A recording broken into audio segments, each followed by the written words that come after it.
चाल और रफ्तार।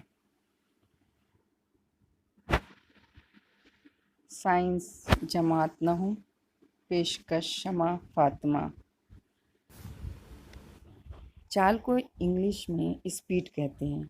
आपको कैसे पता चलता है कि कोई चीज़ तेज़ या धीरे जा रही है? इस बात का पता हम चाल से लगाते हैं।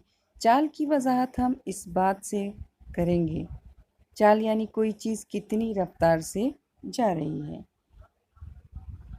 चाल की वजाहत हम देखते हैं। किसी जिस्म की इकाई वक्त में तय करदे फासले को चाल कहते हैं। चाल बराबर कुल तय करदा फासला बटा कुल दरकार वक्त। मान लीजिए इस साइकिल की चाल का हिसाब लगाना है।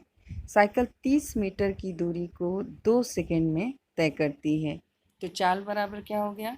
15 मीटर फी सेकंड। अब हम रफ्तार को समझते हैं। चाल के साथ उसकी सिमत भी हो तो हम उसे रफ्तार कहेंगे। जैसे ये लड़का चलते हुए मशरिक सिमत में जा रहा है, वहाँ पर चाल भी है और सिमत भी है, तो इसी को रफ्तार कहते हैं। रफ्तार किसी जिस्म की इकाई वक्त में मखसूस सिमत में तय करदे फासले को रफ्तार कहते हैं। यहाँ इकाई वक्त से मुराद 1 सेकेंड, 1 मिनट, 1 घंटा वगैरह हो सकता है।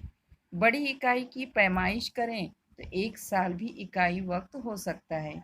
इकाई वक्त में होने वाले हटाव को रफ्तार कहते हैं।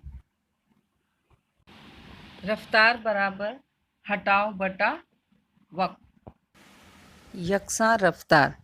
एक बाइक इस सड़क पर यकसा रफ्तार यानी 40 किलोमीटर फ़ी घंटे की रफ्तार से जा रही है, जिसमें बराबर वक्त में और बराबर दूरी तय करती है।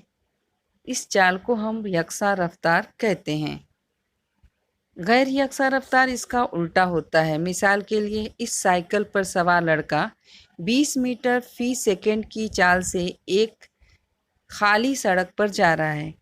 फिर भीड़ वाली सड़क पर उसकी चाल 10 मीटर फ़ी सेकंड हो जाती है। फिर उसकी चाल आगे जाकर 20 मीटर फ़ी सेकंड बढ़ जाती है। इसी को हम गैर यकसा रफ्तार कहते हैं।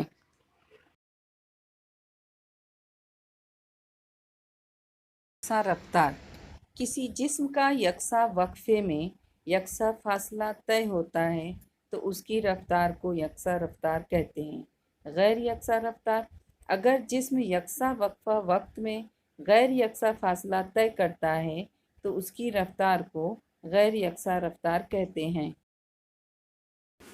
शुक्रिया।